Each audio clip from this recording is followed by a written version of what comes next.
Welcome back to genius study circle. So ఈరోజు క్లాస్లో percentages పైన టైప్ 6 అంటే percentage problems based on the examination means that is equal to marks అని కూడా అనొచ్చు. సో ఈ కాన్సెప్ట్ ఎలా ఉంటుందో చూద్దాం. లాస్ట్ కాన్సెప్ట్లో ఎలక్షన్స్ ఓటర్స్ గురించి డిస్కస్ చేసాం. So today class type 6 percentage based on the marks. Again ఈ percentage based on the marks అనే కాన్సెప్ట్ని మనం 2 టైప్స్గా డివైడ్ చేస్తాం. నార్మల్గా సాల్వ్ చేసే ప్రాబ్లమ్స్ అండ్ సెకండ్ టైప్ వచ్చేసి based on the Venn diagram కాన్సెప్ట్ని యూస్ చేసే ప్రాబ్లమ్స్. సో ఈరోజు క్లాస్లో మార్క్స్ గురించి నార్మల్ కాన్సెప్ట్లు ఎలా సాల్వ్ చేద్దాం చూద్దాం. అండ్ నెక్స్ట్ క్లాస్లో Venn diagram based examination problems are percentage based on marks మీద వెన్ డయాగ్రామ్స్ కాన్సెప్ట్ ఎలా ఉంటుందో నెక్స్ట్ క్లాస్లో will see. Okay, coming to the class. First marks అనగానే ఫస్ట్ గుర్తొచ్చేది ఏంటంటే ఇందులో మనకి వినపడే వర్డ్స్ ఈ ప్రాబ్లమ్స్లో మ్యాక్సిమంగా గరిష్ట మార్కులు, maximum marks in the examination. పరీక్షకులో గరిష్ట మార్కులు ఎన్ని, లేదా పాస్ పర్సంటేజ్ ఎంత, లేదా మినిమం మార్క్స్ ఎన్ని. పాస్ పర్సంటేజ్ అంటే ఉత్తీర్ణత శాతము, మినిమం మార్క్స్ అంటే ఒక పరీక్ష పెట్టినప్పుడు ఆ పరీక్షలో పాస్ అవ్వడానికి అవసరమైన మార్కులని కనీస మార్కులు, ఇంగ్లీష్లో అయితే మినిమం మార్క్స్ అంటాం. Minimum percentage required to pass అంటే ఉత్తీర్ణత శాతము అని అర్థం. ఫర్ ఎగ్జాంపుల్ మ్యాక్సిమం మార్క్స్ అనేది మ్యాక్సిమం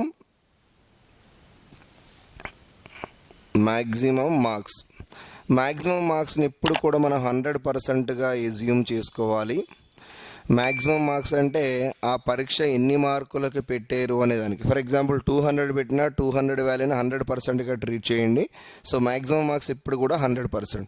సో ఇందులో ఇంకోటి ఏముంటుందంటే మినిమం మార్క్స్ అంటే ఏంటంటే minimum marks is equal to pass marks.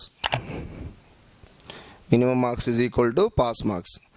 So for example, what is the minimum percentage is required to pass the examination అంటే ఏంటి? పరీక్షలో పాస్ అవ్వడానికి కనీసము కావలసిన ఉత్తీర్ణత శాతము అంటే ఫర్ ఎగ్జాంపుల్ ఒక పరీక్ష 100 మార్కులకు పెడితే 35% మార్క్స్ వస్తే పాస్ అంటాం. 35% అంటే అర్థం ఏంటి? 35 మార్కులు. అంటే 100కి కనీసం 35 మార్కులు వస్తే పాస్ అన్నట్టు అర్థం. దీన్నే కనీస మార్కులు అంటాము, లేదా మినిమం మార్క్స్ అంటాం. మరి 35ని ఏమనాలి? కనీస ఉత్తీర్ణత శాతము, లేదా ఇంగ్లీష్లో అయితే మినిమం పాస్ పర్సంటేజ్ అంటాం. ఫర్ ఎగ్జాంపుల్ కనీసం అంటే ఏంటి? 35 వస్తేనే వాడు పాస్ అయినట్లు, లేదా 35 కంటే ఎక్కువ వచ్చినా పాస్ అయినట్లు. బట్ 35 కంటే తక్కువ వస్తే ఎగ్జామ్లో వాడు ఏమవుతాడంటే ఫెయిల్ అవుతాడు. సో మరి ఈ కాన్సెప్ట్లో మ్యాక్సిమం మార్క్స్ని మనం ఎప్పుడు కూడా 100% అనుకుంటాం. Maximum marks is equal to 100%. Okay, and next point, for example ఒక పరీక్షలో ఒక విద్యార్థికి 45% మార్కులు వచ్చినందువలన అతడు పాస్ మార్కుల కంటే 30 మార్కులను అధికంగా సాధించాడు. స్టేట్మెంట్ చూడండి.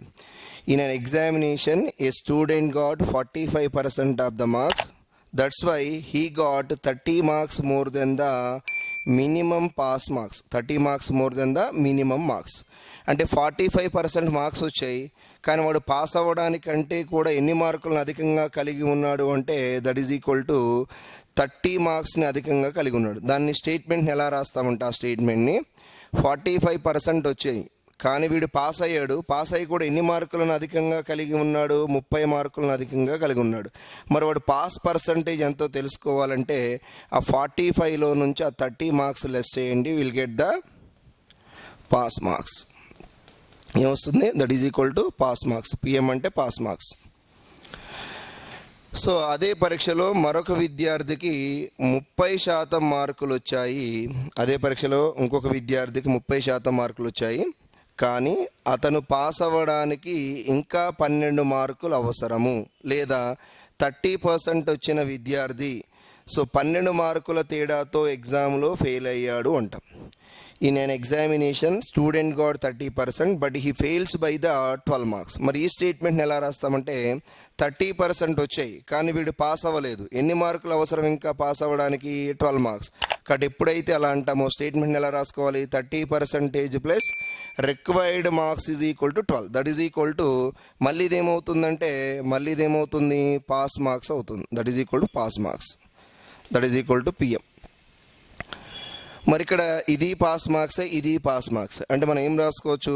45% మైనస్ 30 ఈక్వల్స్ టు 30% ప్లస్ 12గా ఎజ్యూమ్ చేసుకుంటే ఇందులో దీని నుంచి మనకి ఈ స్టేట్మెంట్ నుంచి, ఎందుకంటే ఇక్కడ పాస్ అవుతున్నాడు, ఇక్కడ పాస్ అవుతున్నాడు, అంటే పాస్ మార్క్స్ కావాలంటే ఈ రెండు స్టేట్మెంట్స్ని ఈక్వల్ చేసామంటే then automatically will get the 1% value, 1% వచ్చేస్తే మనం గరిష్ట మార్కులు అంటే ఎంత పర్సంటేజ్ కనుక్కోవాలి? 100% కనుక్కోవాలి. సో ఈ కాన్సెప్ట్ని బేస్ చేసుకుని సో పర్సంటేజ్ బేస్డ్ ఆన్ మార్క్స్లో ఫస్ట్ టైప్ అన్నట్టు ఇది. ఫస్ట్ టైప్ ఏమో regular problems, normal problems, and the second type ఏంటి?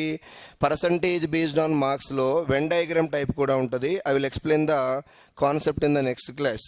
సో అది నెక్స్ట్ క్లాస్లో చెప్తాను. సో ఈ కాన్సెప్ట్ని యూస్ చేసుకుని సో మరి మార్క్స్ పైన ప్రాబ్లమ్స్ ఎలా సాల్వ్ చేద్దాము. So first of all coming to the problem number 1. So ఈ ప్రాబ్లంలో చూడండి క్లియర్గా, ఇన్ అన్ ఎగ్జామినేషన్ ఈ candidate must secure 40% marks to pass. ఈ candidate who gets 220 marks fails by 20 marks. What are the maximum marks for the examination? Okay, in this problem is asking for the maximum marks of the examination, అంటే గరిష్ట మార్కులు కనుక్కోమంటున్నాడు. ఒక పరీక్షలో 40% మార్కులు పొందినా pass అవుతాడు, అంటే ఆ పరీక్షలో పాస్ అవ్వడానికి అవసరమైన కనీస మార్కులు ఎన్నంటే 40%. ఒక విద్యార్థి 220 మార్కులను పొంది 20 మార్కుల తక్కువతో ఫెయిల్ అయ్యాడు. 220 మార్కులు వచ్చాయి, బట్ ఎన్ని మార్కుల తక్కువతో ఫెయిల్ అయ్యాడు? 20 మార్కుల తక్కువతో ఫెయిల్ అయ్యాడు. అయినా పరీక్షలో మొత్తం మార్కులు ఎన్ని? అంటే మొత్తం మార్కులు అనగా గరిష్ట మార్కులు ఎన్ని? మరి గరిష్ట మార్కులు మనకు ఎప్పుడు తెలియకపోయినా లెట్ us assume 100%. గరిష్ట మార్కులు ఎప్పుడు తెలియకపోయినా కూడా మనం 100%గా ఎజ్యూమ్ చేసుకోవాలి. Therefore maximum marks is equal to maximum marks let it be 100%. Maximum marks let it be 100%. But ప్రాబ్లంలో ఇచ్చింది ఏంటి చూడండి, minimum pass percentage will be given. Minimum pass percentage ఇచ్చేసాడు, అంటే పరీక్షలో పాస్ అవ్వడానికి అవసరమైన కనీస మార్కుల శాతం ఇచ్చాడు. ఎంత రావాలంట? 40%. 40% అంటే అర్థం ఏంటి?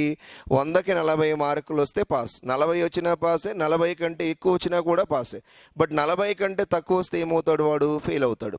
అందుకని పాస్ పర్సంటేజ్ వచ్చేసి ఎంత?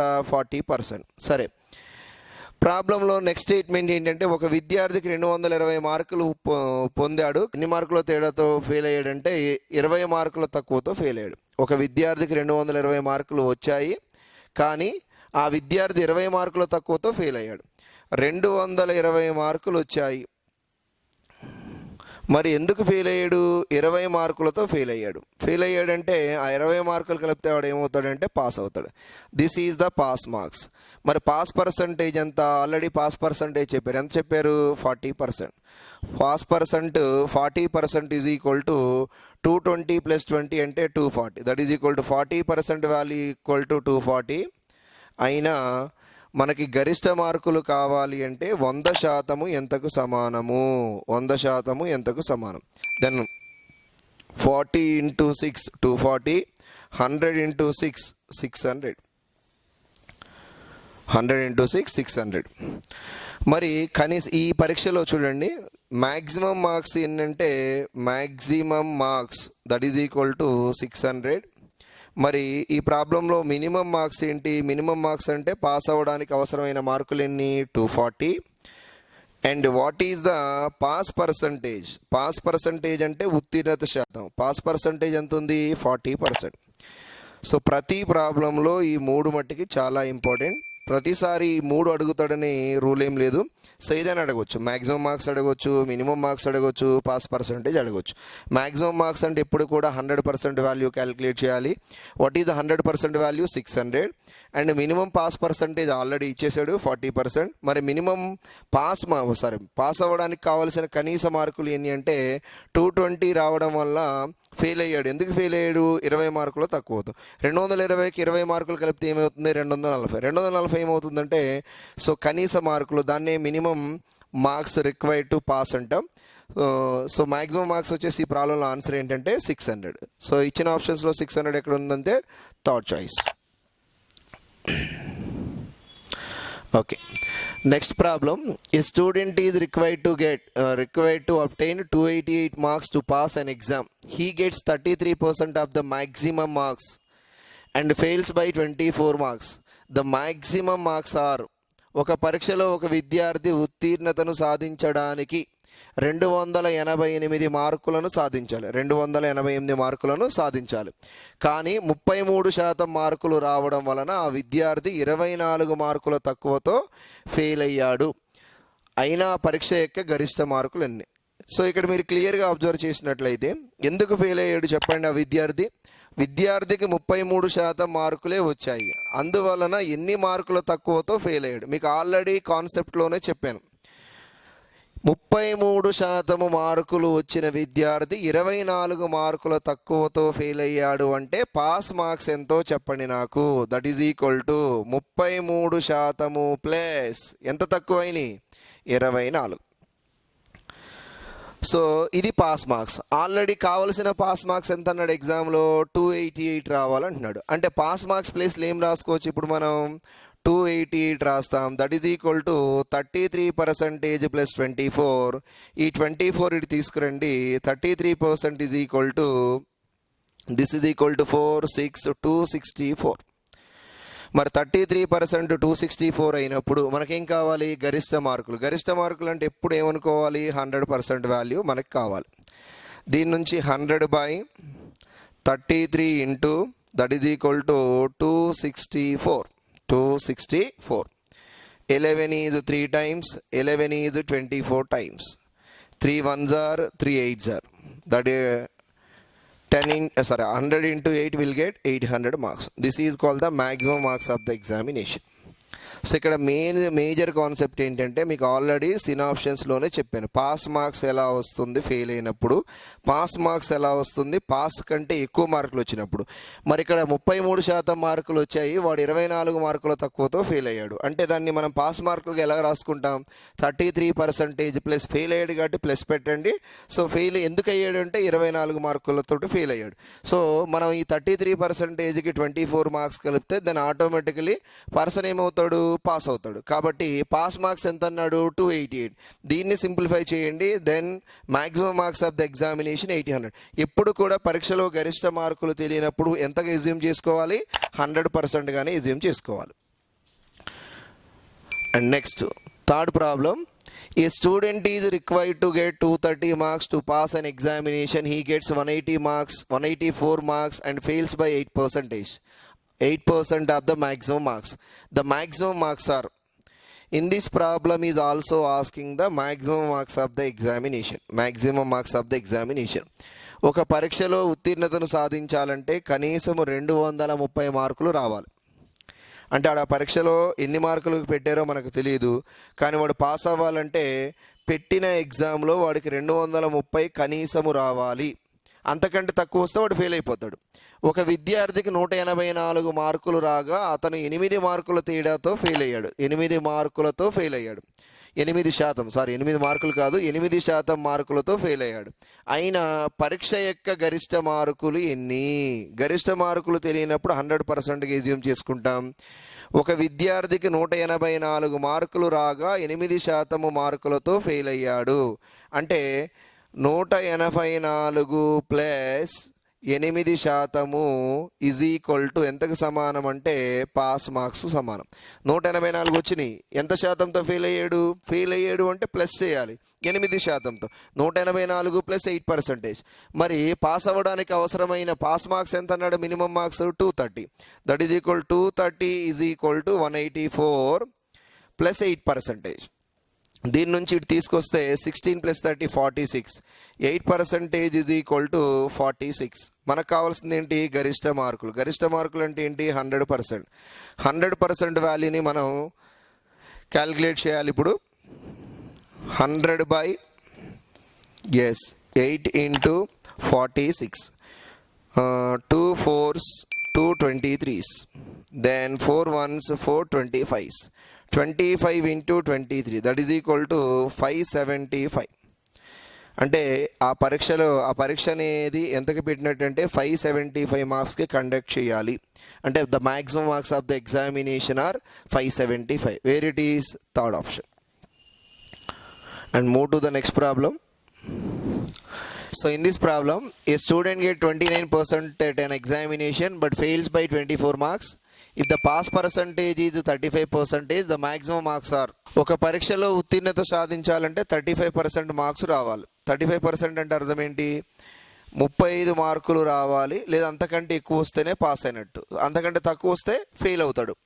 ఒక విద్యార్థికి 29% మార్కులే వచ్చాయి. 29% మార్కులు వచ్చినందువలన వాడు ఫెయిల్ అయ్యాడు. ఎన్ని మార్కులు తక్కువతో ఫెయిల్ అయ్యాడు? 24 మార్కులు తక్కువతో ఫెయిల్ అయ్యాడు. మరి పాస్ మార్క్స్ కావాలంటే ఎలా వస్తుంది? Therefore pass percentage is equal to, so ఇక్కడ చూడండి 29% మార్కులు వచ్చాయి, కానీ వీడు ఫెయిల్ అయ్యాడు. ఎన్ని మార్కులతో ఫెయిల్ అయ్యాడు అంటే 24. ఇది concept. 29% failed by 24. That is equal 29% plus 24 will get what? Pass percentage already given. What is the pass percentage value? That is equal to 35%. 35% is equal to 29% plus 24. ఇటు నుంచి 29% ఇటు తీసుకురండి. 35 minus 29 will get 6%. 6% value is equal to 24. మరి 6% value 24 అయినప్పుడు what we required? పరీక్ష యొక్క గరిష్ట మార్కులు. గరిష్ట మార్కులు అంటే ఎప్పుడు ఎంత శాతంగా తీసుకోవాలి? 100%. That is equal to 100 divided by 6 into 24. So 6 is 4 times. That is equal to maximum marks in the examination are 400. ఆ పరీక్షకు కావాల్సిన గరిష్ట మార్కులు ఏంటంటే 400. Where it is in the third choice. And next problem, a student got 42% of marks and has secured 12 marks more than the minimum passing marks. అంటే ఒక పరీక్షలో ఒక విద్యార్థికి 42% మార్కులు రావడం వలన అతను పాసు మార్కుల కంటే 12 మార్కులు ఎక్కువ సాధించను. Another student who got 45% has obtained 30 marks more then the minimum passing marks. అదే పరీక్షలో వేరొక విద్యార్థికి 45% మార్కులు రావడం వలన అతను కూడా పాస్ అయ్యి ఎన్ని మార్కులను అధికంగా కలిగి ఉన్నాడు? 30 మార్కులను అధికంగా సాధించను. అయినా ఫస్ట్ ఏమంటున్నాడు? ఫైండ్ ది మ్యాక్సిమం మార్క్స్, అంటే గరిష్ట మార్కులు కనుక్కోవాలి. And second one, find the pass percentage, ఏం కనుక్కోవాలి? ఉత్తీర్ణత శాతం కనుక్కోవాలి. Third one, find the minimum marks, అంటే కనీస మార్కులు కనుక్కోవాలి. అంటే మినిమం మార్క్స్ అంటే ఏంటంటే పాస్ అవ్వడానికి అవసరమైన మార్కులు ఎన్నో కనుక్కోవాలి. ఉత్తీర్ణత శాతం అనగా పాస్ పర్సంటేజ్ అడిగాడు. ఇంకోటి ఏమడిగాడు? Maximum marks. అంటే మ్యాక్సిమంగా ఈ ప్రాబ్లంలో ఎన్ని విధాలుగా అడగాలో అన్ని విధాలుగా కూడా 3 టైప్స్గా ప్రాబ్లం అడగవచ్చు. ఆ 3 టైప్స్ వాల్యూస్ కూడా ఇక్కడ ఫైండ్ అవుట్ చేయమన్నాడు. సో మనం కాన్సెప్ట్లో చెప్పిన దాని ప్రకారం ఇక్కడ ఫస్ట్ స్టేట్మెంట్ చూడండి. 42% marks and has secured 12 marks అన్నాడు. 12 marks more than the minimum passing marks. అంటే ఒక విద్యార్థికి 42% మార్కులు వచ్చాయి. 42% మార్కులు వచ్చాయి. అయినా వీడు ఎన్ని మార్కులు ఎక్కువ కలిగి ఉన్నాడు? పాస్ మార్కుల కంటే 12 మార్కులను ఎక్కువగా కలిగి ఉన్నాడు. ఎక్కువగా కలిగి ఉన్నాడంటే ఏం చేయాలి? మనకు ఖచ్చితంగా పాస్ మార్కులు కావాలంటే ఆ పర్సంటేజ్లోంచి 12 తీసేయండి. అప్పుడు దేనికి సమానం అవుతుంది? That is equal to pass మార్క్స్కి ఈక్వల్ అవుతుంది. That is equal to pass marks. And the second statement also, another student who got 45% has obtained 30 marks more than the minimum passing marks. That is equal to, అదే పరీక్షలో వేరొక విద్యార్థికి 45% marks వచ్చాయి, కానీ ఈ విద్యార్థి కూడా పాస్ అయిపోయి ఎన్ని మార్కులను అధికంగా కలిగి ఉన్నాడు? 30 మార్కులను. 30 మార్క్స్ను అధికంగా కలిగి ఉన్నాడంటే -30, that is equal to pass marks. మరి ఇవి పాస్ మార్క్సే, ఇవి పాస్ మార్క్స్. అంటే రెండింటిని ఈక్వల్ చేసుకుంటే మనకి 1% వాల్యూ వచ్చేస్తుంది. దాని నుంచి 100% వాల్యూ ఈజీగా క్యాలిక్యులేట్ చేసుకోవచ్చు. మరి దీని నుంచి నేను ఏం రాస్తాను? 45% -30 ఈజ్ ఈక్వల్ టు 42% -12. ఇప్పుడు ఈ 42% తీసుకొస్తే ఏమవుతుంది? 45 - 42 will get 3%. That is equal to -30 ఇటు వెళ్తే +30, -12 + 30 that is equal to how much? 18. అంటే ఇక్కడ క్యాన్సిల్ చేసామనుకోండి, 1% value is equal to how much? 6. 1% is equal to 6. But మనకి ఏమన్నాడు? Find the maximum marks of the examination. Maximum marks అంటే అర్థం ఏంటి? 100% వాల్యూ. సో 1% 6 అయినప్పుడు that is equal to 100 × 6, the result is 600. The result is 600. మరి పరీక్షకు కావలసిన గరిష్ట మార్కులు ఎన్ని? గరిష్ట మార్కులు ఎన్ని అంటే ఆన్సర్ వచ్చేసి 1% 6 కాబట్టి గరిష్ట మార్కులు అనగా 100%, 100 × 6 that is equal to 600. And second one ఉత్తీర్ణత శాతము అడిగాడు. ఉత్తీర్ణత శాతం అంటే మీరు క్లియర్గా చూడండి, ఇక్కడ 42% వచ్చినప్పుడు వీడు 12 మార్క్స్ని అధికంగా కలిగి ఉన్నాడు. 45% వచ్చినప్పుడు వీడు 30 మార్క్స్ని అధికంగా కలిగి ఉన్నాడు. మరి 1% 6 మార్క్స్ అయినప్పుడు 1% is equal to how many marks? 6 marks. మరి నాకు 12 marks is equal to how much? 12 marks is equal to how much? So 6 అనేది 2 టైమ్స్ మల్టిప్లై చేస్తే విల్ గెట్ 12. మరి 6 2s are 12 అయినప్పుడు 1 2s are ఎంత? That is equal to 2%. మరి 12 marks ఎందుకు తీసుకున్నారు? మీరు 30 మార్క్స్ తీసుకోవచ్చు కదా అంటే yes, you can take 30 marks also. మరి 6 మార్క్స్ ఈజ్ ఈక్వల్ టు 1% అయితే మరి 6 30 అవ్వాలంటే ఏం చేయాలి? That is equal to 6 5s are 30. 1 5s are ఎంత? 5%. 1 5s are 5%. ఇక్కడ క్లియర్గా చూడండి, ఇక్కడ 12 మార్క్స్ అధికంగా ఉన్నాడంటే వాడికి వచ్చిన మార్కుల్లో నుంచి 12 మార్క్స్ తీసేసామంటే ఖచ్చితంగా వాడు పాస్ మార్కుల దగ్గరలో ఉంటాడు. ఖచ్చితంగా పాస్ మార్కులు వచ్చేస్తాయి. కాబట్టి నేను 12 మార్క్స్ అంటే 2%, 12 మార్క్స్ అంటే 2%. అంటే 12 మార్కులన్నా 2% అన్నా ఒకటే. అంటే 42%లో నుంచి 2% తీసేస్తే ఎంతకి సమానం అంటే దట్ ఈజ్ ఈక్వల్ టు ఉత్తీర్ణత శాతం ఎంతది? 40%. లేదనుకోండి 45%. మరి 30 మార్క్స్ అంటే ఎంత పర్సెంటేజ్ ఇది? 5%. 45 - 5 విల్ గెట్ 40%. అంటే ఉత్తీర్ణత శాతం ఎంత? 40%. మనం ఏం కనుక్కోవాలి? నెక్స్ట్ వన్ కనీస మార్కులు. మరి కనీస ఉత్తీర్ణత శాతం ఎంత? ఇక్కడ 40%. మరి కనీస ఉత్తీర్ణత శాతం 40% అయినప్పుడు 1% ఈజ్ ఈక్వల్ టు ఎన్ని మార్కులు? 6 మార్కులు. మరి 40 × 6 that is equal to how much? 240. 40 × 6 240 marks. So almost all మనం ఇచ్చిన ప్రాబ్లంలో 3 వాల్యూస్ కనుక్కున్నాం. 1 గరిష్ట మార్కుల సంఖ్యను కనుక్కున్నాం, 2 పాస్ పర్సంటేజ్ కనుక్కున్నాం, 3 మినిమం మార్క్స్ కనుక్కున్నాం. గరిష్ట మార్కులు ఎన్ని? 600. అండ్ ఉత్తీర్ణత శాతం ఎంత? 40%. దెన్ కనీస మార్కులు ఎన్ని? So 240 marks.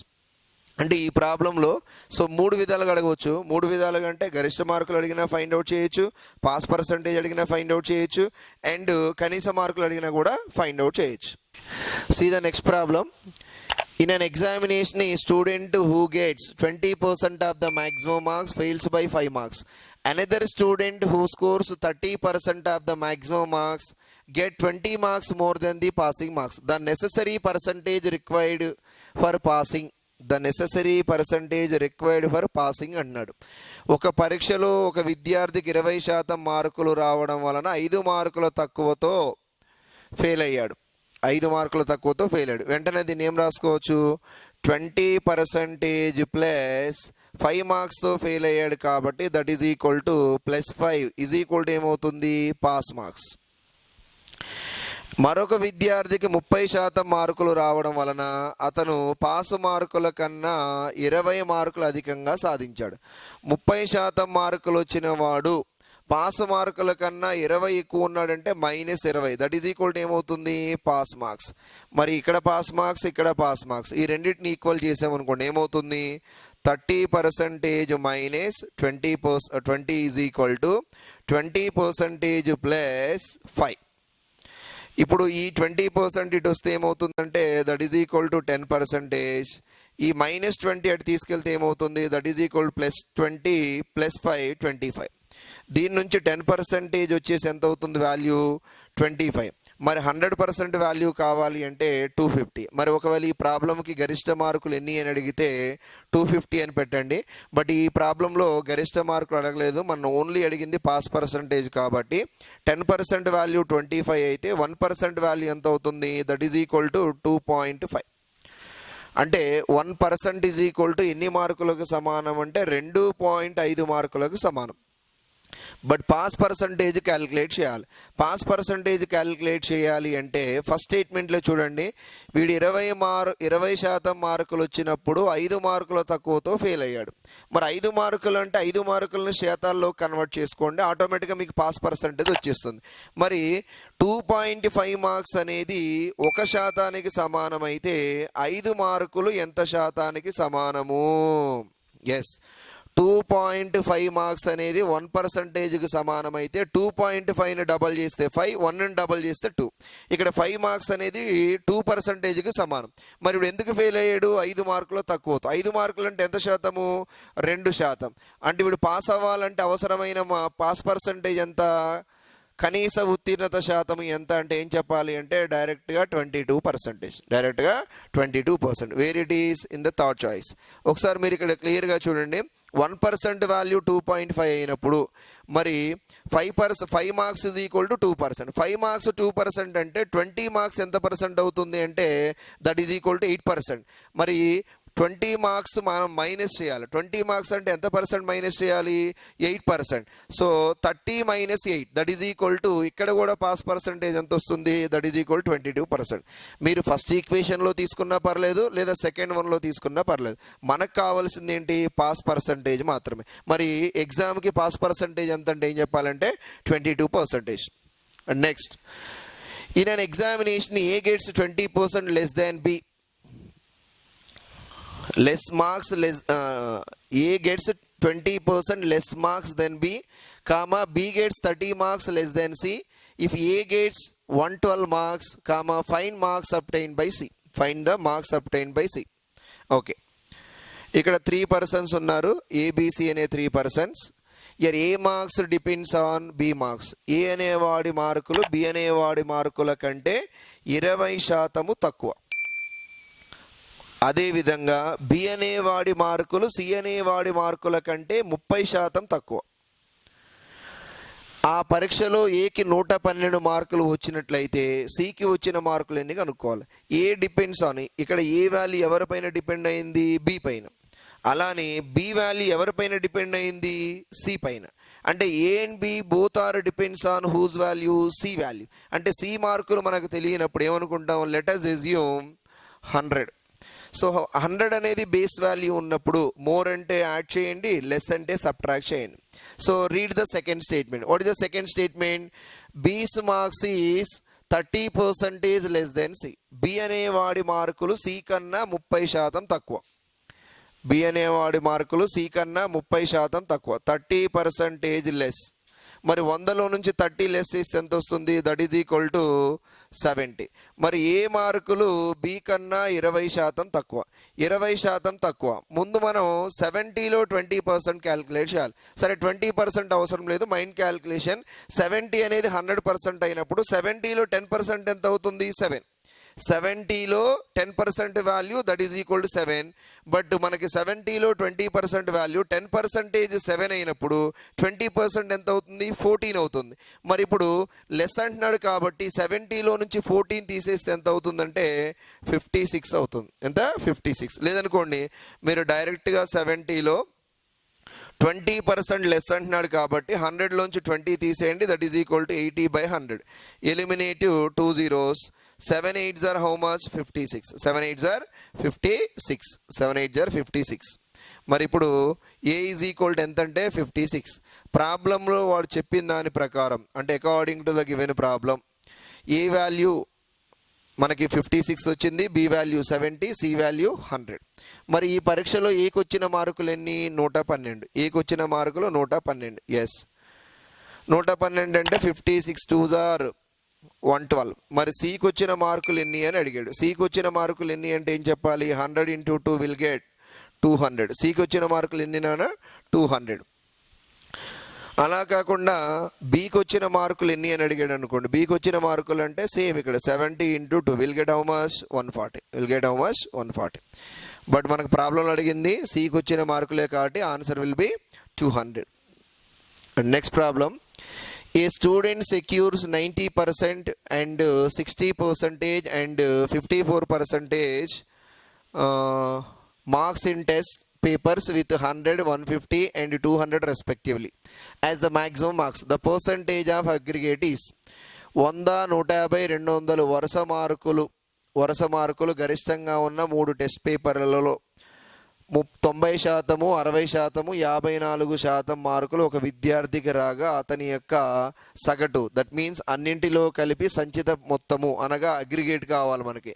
మొత్తం మీద సరాసరి శాతము కావాలి. సరే, ఫస్ట్ ఆఫ్ ఆల్ మొదటి టెస్ట్ పేపర్ ఎన్ని మార్కులకి పెట్టారు? దట్ ఈజ్ ఈక్వల్ టు 100 మార్కులకి పెట్టారు. రెండవ టెస్ట్ పేపర్ ఎంతకి పెట్టారు? రెండవ టెస్ట్ 150 అండ్ మూడవ టెస్ట్ ఎంతకి పెట్టారంటే 200. మరి 100 మార్కులకి ఎగ్జామ్ పెట్టినప్పుడు మొదటి టెస్ట్లో వాడికి వచ్చిన పర్సంటేజ్ ఎంత అంటే 90%. ఎంత పర్సంటేజ్ వచ్చింది? 90. మరి రెండవ ఎగ్జామ్లో వాడికి 60%, 150కి 60% మార్కులు వచ్చాయి. 150కి 60%. అండ్ మూడవ టెస్ట్లో 200 మార్కులకి ఎంత శాతం వచ్చాయి అబ్బాయి అంటే 54%. That is equal to 54%. మరి ఇక్కడ 100కి 90% వచ్చాయి. బేస్ వాల్యూ 100 ఉన్నప్పుడు పర్సంటేజ్ ఎంత ఉంటుందో అతనికి వచ్చిన మార్కులు కూడా అంతే. అంటే 100కి 90% అంటే అతనికి వచ్చిన మార్కులని గెట్టింగ్ మార్క్స్ ఆర్ 90. మరి ఇక్కడ 150కి 60 వచ్చాయి. 60% అంటే అర్థం ఏంటి? 100కి 60 మార్కులు వచ్చినట్లు. 100కి 60 అంటే ఇక్కడ 100 కాకుండా ఇంకొక 50 ఉంది కాబట్టి 50కి ఎంత వచ్చినట్టు? 30.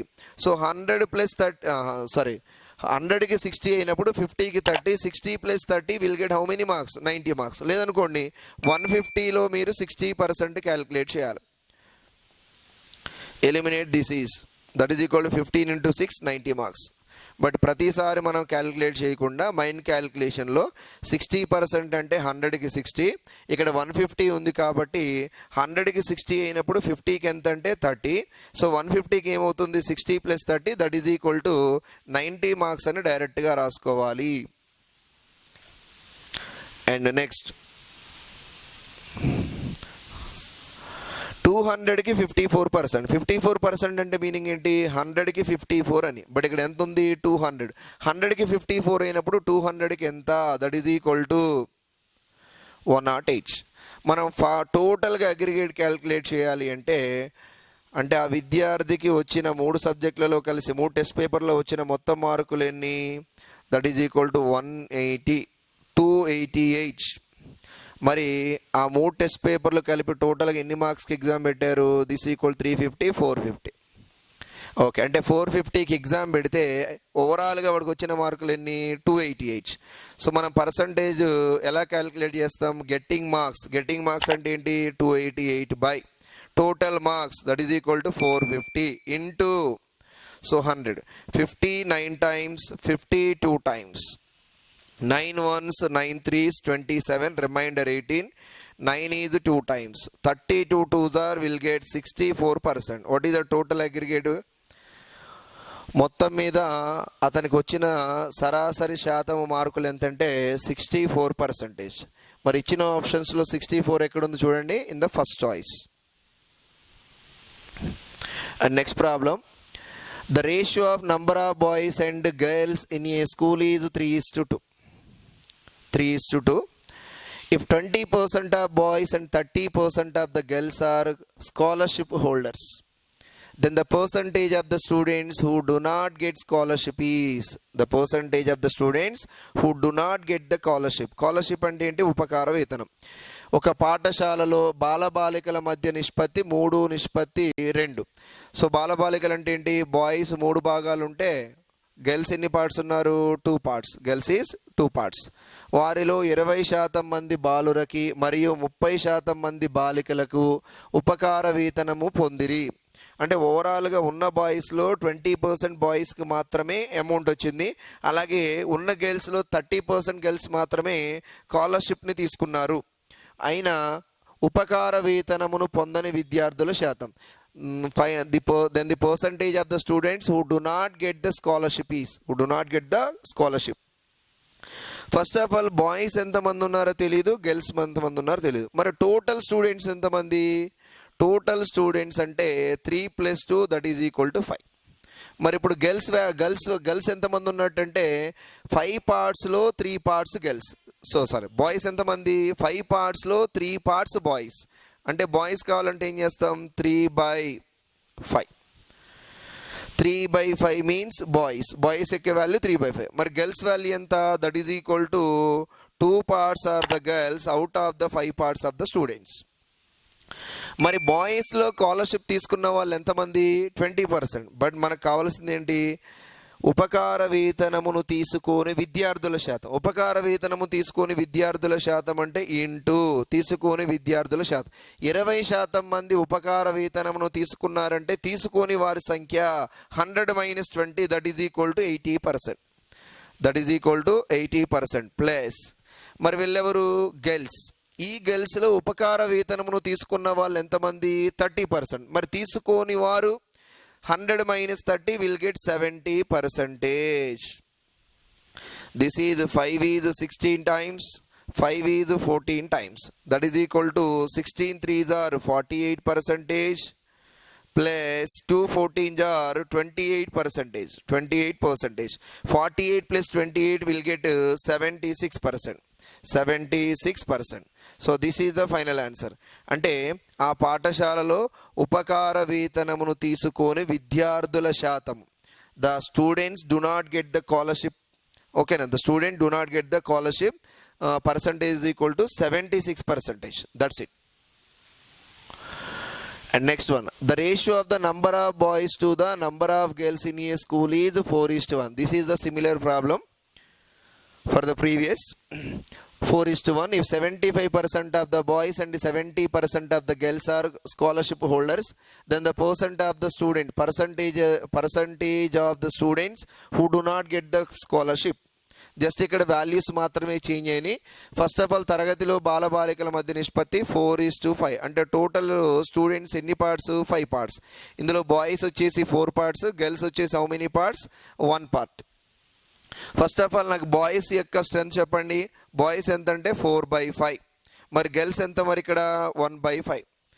మరి ఇప్పుడు బాయ్స్లో ఎంతమంది స్కాలర్షిప్ వచ్చింది? బాయ్స్లో 75 మెంబర్స్కి స్కాలర్షిప్ వచ్చింది. అండ్ ఎంతమందికి రాలేదు? మనకి రాని వారి శాతము కావాలి కాబట్టి 75% are got the scholarship and remaining 25%. So వాళ్ళకి ఎలాంటి స్కాలర్షిప్ రాలేదు కాబట్టి నేను ఏం రాస్తాను ఇక్కడ? 25%. ప్లస్ మరి గర్ల్స్ ఎంతమంది? 1/5. ఇందులో ఎంత శాతం మంది గర్ల్స్ స్కాలర్షిప్ వచ్చింది? 70%. మరి మిగతా 30% మందికి స్కాలర్షిప్ రాలేదు. మనకేం కావాలి? ఉపకార వేతనమును పొందని విద్యార్థులే కాబట్టి నేను పొందని శాతాన్నే రాస్తున్నాను. డైరెక్ట్గా 5 ఇందులో 5 times పోతుంది, 5 ఇందులో 6 times పోతుంది. = 4 5s are 20% plus 1 6s are 6%. అంటే ఉపకార వేతనమును పొందని విద్యార్థుల శాతం ఆ పాఠశాలలో ఎంత అంటే 26%. మరి ఇచ్చిన ఆప్షన్స్లో 26% ఎక్కడుంది? In the 4th choice. Okay, so next problem. 1100 boys and 700 girls are examined in a test. 42% of the boys and 30% of the girls are passed. The pass percentage of the total who failed is. మనకి బాయ్స్లో pass అయిన వారి శాతం ఇచ్చాడు, గర్ల్స్లో pass అయిన వారి శాతం ఇచ్చాడు. మొత్తం బాయ్స్ 1100 మెంబర్స్, గర్ల్స్ వచ్చేసి 700 మెంబర్స్. వారిలో 42% బాయ్స్ పాస్ అయ్యారు, 30% గర్ల్స్ పాస్ అయితే మొత్తం మీద తప్పిన వారి శాతం. తప్పిన వారంటే టోటల్ ఫెయిల్ పర్సంటేజ్ కనుక్కోవాలి. స్టూడెంట్స్లో fail percent. First of all నాకు బాయ్స్ ఎంతమంది ఉన్నారో చూద్దాం. బాయ్స్ వచ్చేసి ఎంతమంది? = 1100. 1100లో నాకు ఇప్పుడు బాయ్స్ ఫెయిల్ కనుక్కుంటాను. నేను బాయ్స్లో ఫెయిల్ అయిన వారిని కనుక్కుంటాను. This is equal to fail. బాయ్స్లో ఫెయిల్ అయిన వాళ్ళు. సో 1100లో ఎంత పర్సెంట్ పాస్ అయ్యారు? 42. అంటే రిమైనింగ్ 58% ఏమైనట్టు? ఫెయిల్. 1100లో 58. 11 × 58 8. This is 3. This is equal 6. 11 × 58 will get 638. అదేవిధంగా ఫెయిల్డ్ గర్ల్స్లో ఫెయిల్ అయిన వారు మొత్తం గర్ల్స్ ఎంతమంది ఉన్నారు? 700 గర్ల్స్లో what percent of the girls are passed? 30%. 30% girls pass అయ్యారంటే remaining 70%. 100 - 30 will get 70. 70 girls pass, 70% of the girls are fail. 2 zeros cancelled. 7 into 7 will get 490. The total students failed 8. This is equal to 2. This is equal to 1. 1128. The total students failed in the examination 1128 out of 1100 plus 700, that is equal to 1800. అంటే 1800 students గాను ఎంతమంది students fail అయ్యారు? 1128 మంది students fail అయ్యారు. మరి ఇప్పుడు failed percent కావాలి, students total fail percent. So fail percentage is equal to ఎంతమంది ఫెయిల్ అయ్యారు? 1128 డివైడెడ్ బై టోటల్ స్టూడెంట్స్ ఎంతమంది? 1100 plus 700. 1100 boys plus 700 girls. So బాయ్స్ని గర్ల్స్ని కలిపితేనే వచ్చేది ఎవరంటే స్టూడెంట్స్. కాబట్టి 1800. పర్సంటేజ్ అంటే into 100, that is equal 0 0. First of all నేను 6తో ఎలిమినేట్ చేస్తాను దీన్ని. 6 అనేది ఎన్ని టైమ్స్ పోతుంది? 6 1s are 6, reminder will be 52. And 6 8s are 48, 6 8s are 48. ఇక్కడ 6 ఎన్ని టైమ్స్ పోతుంది? 3 times. That is equal to 188/3. 3 తోటి డివైడ్ చేయండి. 3 6s are 18, 3 6s are 18, 3 2s are 6, reminder 2/3. 62 2/3%. అంటే మొత్తము ఫెయిల్ పర్సెంట్, స్టూడెంట్స్లో ఫెయిల్ పర్సంటేజ్ ఎంత అంటే ఏం చెప్పాలి? 62 2/3%. మరి ఇచ్చిన ఆప్షన్స్లో 62 2/3% ఎక్కడ ఉంది? In the second option. Next problem. In a certain school 20% of the students are below 80 years. Interesting problem. 20% of the students are below 80 years. 20%. Next 20% ఏమని రాసుకోవచ్చు మనం? That is equal to 1/5. అంటే 8 సంవత్సరాల వయసు లోపు వారు, అంటే 8 ఏళ్ళ వయసు లోపు వారు ఎంత శాతం ఉన్నారు? 20%. 20% అంటే ఎంత? 1/5. Of the age of number of students 80 years. Of the age of the number of students above 80 years age is 2/3 of the number of students of 80 years age which is 48. అంటే ఇక్కడ ఏమంటున్నాడు? 8 సంవత్సరాల వయసు కలిగిన 8 సంవత్సరాల లోపు వయసు కలిగిన విద్యార్థులు 20% ఉంటే, ఓకేనా, 20% ఉంటే, మరి 8 సంవత్సరాల కంటే ఎక్కువ వయసు కలిగిన వారు ఎన్నో వంతున్నారంట? 2/3 వంతు ఉన్నారు. ఎవరిలో? ఖచ్చితంగా 8 సంవత్సరాల వయసు కలిగిన వారు ఎంతమందిలో? 48 మందిలో. ఎంతమందిలో? 48 మందిలో. ఇక్కడ క్లియర్గా చూడండి, స్టేట్మెంట్ ఏమి ఇచ్చాడంటే above 80 years. above 80 years అంటే అర్థం ఏంటి? 8 సంవత్సరాల వయసు కంటే ఎక్కువ ఉన్న వాళ్ళు ఎంతమంది ఉన్నారు? ఈజ్ అంటే is equal to how much? 2/3. ఏమన్నాడు? 2/3 of the number of 80 years age. 80 years age, number of exactly 80 years age. ఖచ్చితంగా 8 సంవత్సరాల వయసు కలిగిన వారికి సమానం. 80 years age exactly 80 years age equal.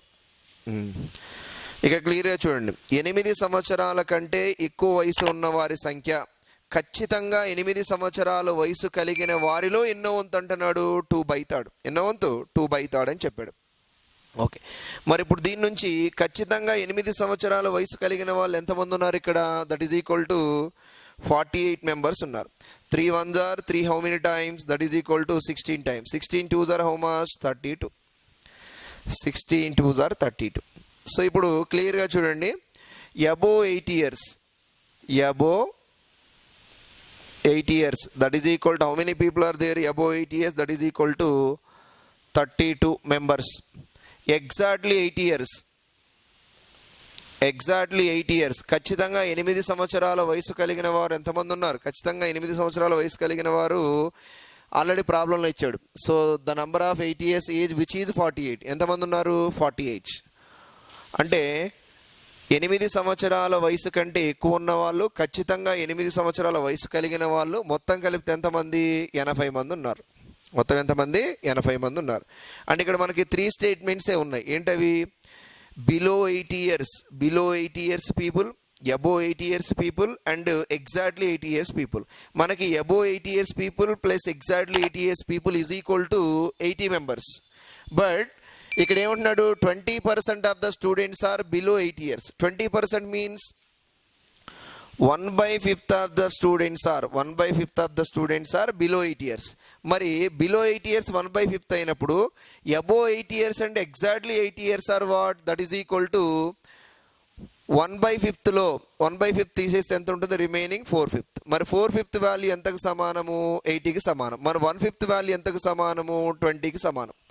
ఇక్కడ 1/4/5 అంటే 4 పార్ట్స్ 80 అయినప్పుడు 1 పార్ట్ ఎంత? That is equal 20. సో ఓవరాల్గా ఈ రెండింటిని కలిపితే ఏమవుతుంది? వీళ్ళెవరిల్లు? బిలో 80 ఇయర్స్ ఏజ్ కలిగిన వాళ్ళు. వీళ్ళెవరిది?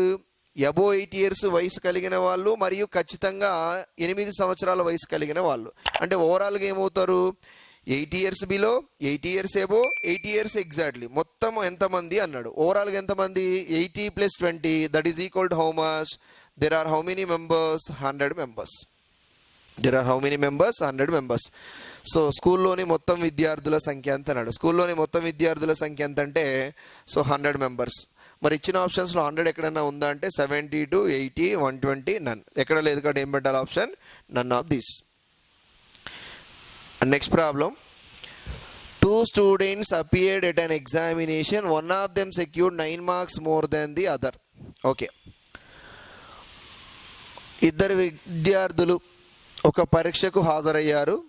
9 మార్కులు రెండో వాని కంటే ఎక్కువ సాధించిన, అంటే ఒక వ్యక్తి ఇంకొక వ్యక్తి కంటే 9 మార్కులు ఎక్కువ సాధించిన వాడికి వారిద్దరికి కలిసి వచ్చిన మార్కులలో 56% అయితే వారిద్దరి మార్కులు ఎన్ని? సో ఇక్కడ చూడండి, 2 students appeared at examination of the 2 students appeared at an examination. One of them అంటే వారిలో ఒకడు, one of them secured 9 marks more than the other and his marks was 56% of sum of their marks. 56% of some of their marks. అంటే ఎక్కువ వచ్చిన వాడి మార్కులు, ఓకేనా, ఇద్దరి మార్కుల మొత్తంలో 56% అంటే తక్కువ వచ్చినవాడి మార్కులు ఇద్దరి మార్కుల మొత్తంలో ఎంత ఉంటుంది? ఇంకా రిమైనింగ్ వాల్యూ అంటే 100లో 56 అంటే ఎంత? 100 - 56 అంటే 44%. అంటే తక్కువ వచ్చినవాడి మార్కులు ఇద్దరి మార్కుల మొత్తంలో ఎంత ఉంటుందంటే 44. ఎక్కువ వచ్చినవాడి మార్కులు ఇద్దరి మార్కుల మొత్తంలో ఎంత పర్సెంట్ ఉంది? 56. The marks obtained by them are అంటే వాళ్ళకి వచ్చిన మార్కులు మనం ఫైండ్ అవుట్ చేయాలి. దీన్ని మనం 3 టైప్స్గా క్యాలిక్యులేట్ చేయొచ్చు. ఫస్ట్ ఆఫ్ ఆల్ ఎక్స్ అనే అన్నౌన్ తీసుకుని సాల్వ్ చేయొచ్చు. Then next one concept oriented, another one through options. Through option ద్వారా వెళ్ళాలంటే first of all 2 students appeared in examination, one of them got secured 9 marks more than the other. సరే, through options అంటే ఇద్దరి మార్కుల మధ్యలో భేదం ఎంత ఉండాలి అంటున్నాడు కండిషన్? 9 మార్కులు. అంటే ఒక విద్యార్థి కంటే మరొక విద్యార్థికి వచ్చిన మార్కులు 9 ఎక్కువ ఉండాలి. మరి ఫస్ట్ ఆప్షన్లో 9 ఉంది, అంటే ఇది అవ్వడానికి ఛాన్స్ ఉంది. మరి ఇక్కడ కూడా డిఫరెన్స్ 9 ఉంది. ఎస్, ఇది కూడా అవుతుంది. ఇక్కడ డిఫరెన్స్ ఎంత ఉంది? 9 ఉంది. మరి ఇక్కడ డిఫరెన్స్ 34 అంటే 6, ఇక్కడ డిఫరెన్స్ 9 ఉంది.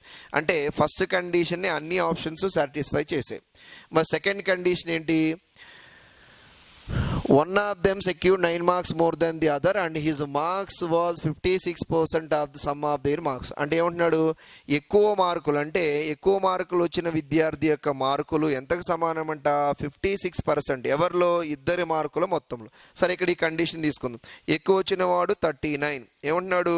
56% అంటే 56/100 into sum of the marks of the 2%. మరి దీని నుంచి ఏమైనా క్యాన్సిల్ అవుతుందంటే 56/100 ఇంటూ 39 అంటే ఈ రెండు 69. దీన్ని మనం ఎలా సూక్ష్మీకరించినా 39కి ఈక్వల్ కాదు. ఎందుకంటే ఇక్కడ 100 69లో డ్యూజిబుల్ కాదు. ఈ రెండింటిని మల్టిప్లై చేసినా కూడా మనకి 2 పాయింట్స్ తర్వాత మనకి పాయింట్ వస్తుంది, అంటే 2 ప్లేసెస్ తర్వాత మనకి పాయింట్ వస్తుంది. కాబట్టి ఖచ్చితంగా ఇది ఈక్వల్ కాదు. అంటే ఫస్ట్ ఆప్షన్ మనం ఎలిమినేట్ చేసేయచ్చు. And coming to the second option, ఎక్కువ మార్కులు వచ్చినోడు ఎంత? హైయెస్ట్ మార్క్స్ వచ్చిన పర్సన్ యొక్క మార్కులు, ఎక్కువ మార్కులు వచ్చినాడు అంటే 41 ఈజ్ ఈక్వల్ టు ఎంతకు సమానం అంట? 56%. అంటే 56% అంటే 56% of some of their marks. Sum of their marks అంటే 41 + 32. మరి ఇక్కడ కూడా క్లియర్గా చూడండి 56/100. 41 + 32 ఎంత అవుతుంది? That is equal to 73. మరి ఇక్కడ కూడా 173ని ఎగ్జాక్ట్గా డివిజిబుల్ చేయదు. పోనీ రెండింటిని మల్టిప్లై చేసినా కూడా బై 100 అంటే మనం కుడివైపుకి 2 స్థానాలు జరిపి పాయింట్ పెట్టాలి. ఎగ్జాక్ట్గా 41కి ఈక్వల్ కాదు, అంటే ఆప్షన్ ఇది కూడా కాదు. And move to the third choice. Third చాయిస్లో చూడండి, హైయెస్ట్ మార్క్స్ వచ్చిన పర్సన్ ఎంత? హైయెస్ట్ మార్క్స్ వచ్చిన పర్సన్ 42. 42 మార్క్స్ అనేది ఎంతకి ఈక్వల్ కావాలి? 56%. 56/100 is into sum of the year marks. Sum of the year marks అంటే 42 plus that is equal to 33. ఇక్కడ క్లియర్గా చూడండి 56/100 ఇంటూ 75. ఇప్పుడు 25 3 times, 25 4 times. 4 1s are 4 14 are 14 3s are how much? 42. Here 42 is equal to 42. మరి ఏ option through option ద్వారా satisfy అయిందంటే only third choice. ఇక no need to check for the fourth one. So this is the by options. By options వెళ్ళినప్పుడు ఈ విధంగా check చేసుకోవచ్చు. లేదు డైరెక్ట్గా మీకు కాన్సెప్టే కావాలి అంటే I will explain the concept. ఇక్కడ చూడండి, ఇద్దరు విద్యార్థులు ఒక పరీక్ష రాస్తే అందులో ఒక విద్యార్థికి మరొక విద్యార్థి కంటే 9 మార్కులు అధికంగా వచ్చాయి.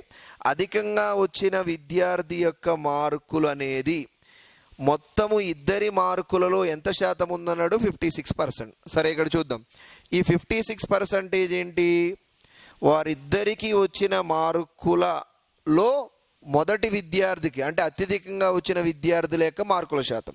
మరి 100లో 56 ఒకడికి వచ్చాయంటే ఇంకొకటికి ఎంత వచ్చినట్టు? That is equal to 44%. మరి ఇదేంటి? ఎక్కువ మార్కులు వచ్చిన విద్యార్థి యొక్క మార్కుల శాతము ఇద్దరు మార్కుల మొత్తంలో. మరి ఇదేంటిది? తక్కువ మార్కులు వచ్చిన విద్యార్థి యొక్క మార్కుల శాతము ఇద్దరి మార్కుల మొత్తంలో. మరి దీని నుంచి మనం రేషియో క్యాలిక్యులేట్ చేస్తే 4 is 14 are 4 is how much? 11 times. అంటే ఎక్కువ మార్కులు వచ్చిన వాడికి తక్కువ మార్కులు వచ్చిన వాడికి, ఎక్కువ మార్కులు వచ్చిన వాడేమో 14 భాగాలు, తక్కువ మార్కులు వచ్చిన వాడేమో 11 భాగాలు. What is the difference parts? 3 parts. మరి వారిద్దరి మార్కుల మధ్య భేదం ఎంత అన్నాడు? 9 మార్కులు. 3 భాగాలు 9 మార్కులు అయినప్పుడు మరి ఒక భాగం ఎంత అవుతుంది? 9/3 that is equal to 3 marks. That is equal to 3 marks. 1 part is equal to 3 marks అయితే మొదటి వ్యక్తికి వచ్చిన మార్కులు 14 3s are ఎంత? 42. అదేవిధంగా రెండో విద్యార్థికి వచ్చిన మార్కులు 11 into 3 ఎంత? 33. మరి వారికి వచ్చిన మార్కులు వరుసగా ఎంత? 42, 33. సో ఏ ఆప్షన్లో ఉంది 42, 33 అంటే in the third option only. And next problem in this video, this is the last problem. In an examination there are 3 papers and a candidate has to get 35% of the total to pass. In one paper he gets 62 out of 150 and in the second 35 out of 150 full stop. How much he get out of 180 in the third paper to just qualify for a pass. ఒక పరీక్షలో 3 పేపర్లు ఉన్నాయంట. అభ్యర్థి మొత్తం మీద 35% పొందితే pass అవుతాడు. అంటే 100కి 35 వస్తే పాస్ అవుతాడు. 35% అంటే 100కి 35 మార్కులు వస్తే పాస్. అతనికి ఒక పేపర్లో 150కి 62 వచ్చాయి, రెండో పేపర్లో 150కి 35 వచ్చాయి. అయినా 180కి ఎన్ని మార్కులు మూడో పేపర్లో వస్తే బొటాబొటి పాస్ అవుతాడు అన్నాడు. అంటే ఇక్కడ మీరు ఒకటే గుర్తుపెట్టుకోండి, మొదటి పేపరు ఎన్ని మార్కులకి ఎగ్జామ్ పెట్టారు? 150. రెండో పేపర్ ఎన్ని మార్క్స్కి ఎగ్జామ్ పెట్టారు? 150. థర్డ్ పేపర్ ఎన్ని మార్క్స్కి ఎగ్జామ్ పెట్టారు? That is equal to 180. అంటే ఓవరాల్గా ఎగ్జామ్ పెట్టింది చూద్దాం. That is equal to 18, that is equal to 480 మార్క్స్కి ఎగ్జామ్ పెట్టారు. మరి మొదటి పేపర్లో 150కి ఎంత వచ్చాయి? 62 వచ్చాయి. రెండో పేపర్లో 150కి ఎంత వచ్చాయి? 35 వచ్చాయి, ఓన్లీ 35. మరి మూడో పేపర్లో ఎంత వచ్చాయో తెలియదు, బట్ ఓవరాల్గా పాస్ పర్సెంట్ అంటే ఇందులో 35% రావాలి. మరి ఇందులో 35% రావాలి, 100కి 35 రావాలి. అంటే 480లో 35% క్యాలిక్యులేట్ చేయండి. 480లో 35%, that is equal to eliminate 0 0. 5 is 7 times, 5 is 2 times, 2 1s 2 24s. So 7 4s are 28 and 7 2s are 14 plus 2 168. అంటే 3 పేపర్లలో కలిపి వాడికి 168 మార్కులు వస్తే వాడు బొటాబొటిగా పాస్ అవుతాడు. అంటే ఏంటి, ఎడ్జ్ మీద పాస్ అవుతాడు. అంటే ఇది పాస్ మార్క్స్, ఇవి మినిమం మార్క్స్, ఇవేమో గరిష్ట మార్కులు. మరి ఈ రెండిట్లో కలిపి ఎంత ఉన్నాయి ఓవరాల్గా 35 ప్లస్ 62 ప్లస్ 35 97. మరి 168లో నుంచి 97 తీసేయండి. 168 minus 97, the result is equal to 1, that is equal to 7 only. అంటే మూడవ టెస్ట్ పేపర్లో ఆ విద్యార్థికి వచ్చిన మార్కులు ఏంటంటే 71. అంటే మూడవ టెస్ట్ పేపర్ 180కి గాను వాడికి 71 మార్కులు వస్తే ఆ విద్యార్థి ఆ 3 పేపర్లలో కలిపి బొటాబొటిగా 35% మార్క్స్ వచ్చినట్టు. అంటే ఓన్లీ పాస్ మార్క్స్నే సాధించినట్టు లెక్క. అంటే మూడవ పేపర్లో ఎంత రావాలి ఆ విద్యార్థికి? 71 మార్కులు రావాలి.